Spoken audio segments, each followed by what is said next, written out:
கடலுக்கு அடியில தேனிலவு கொண்டாடின அமலா பால் விஜய். நடிகை அமலா பால் இயக்குனர் விஜய் 2 பேரும் கடந்த 12ஆம் தேதி திருமணம் செஞ்சுக்கிட்டாங்க. திருமணமான கையோட குறுகிய கால தேனிலவு பயணமா மாலத்தீவு போயிட்டு வந்திருக்காங்க. அங்கு ஸ்கூபா டைவிங்னு சொல்லப்படும் கடலுக்கு அடியில நீந்தி செல்லும் அட்வென்ச்சர் விளையாட்டுல கலந்துக்கிட்டு தேனிலவை கொண்டாடி இருக்காங்க. இது பத்தி அமலா பால் சொல்லியிருக்கிறது. மாலத்தீவு எனக்கு பிடிச்ச இடங்கள்ல ஒண்ணு. இங்க இருக்கும் அட்வென்ச்சர் விளையாட்டுகள் ரொம்ப பிடிக்கும். பல முறை போய் விளையாடி இருக்கேன். சின்னதா ஒரு தேனிலவு ட்ரிப் போகலாம்னு முடிவு பண்ணணும்.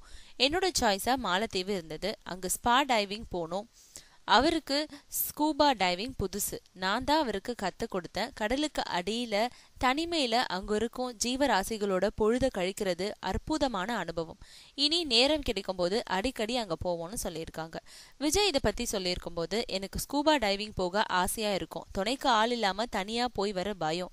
இப்போ பழகிடுச்சு. இனிமையான அனுபவமா இருந்ததுன்னு சொல்லியிருக்காரு. இப்போ அமலா பால் ராஜேஷ் பிள்ளையோட பிலின்ற மலையாள படத்துல நடிக்க போறாங்க. விஜய் சைவம் பட வெளியீட்டுல பிஸியில இருக்காரு. அடுத்து கலகலப்பான காமெடி ஸ்கிரிப்ட் ஒன்னு எழுதிக்கிட்டு இருக்காராம்.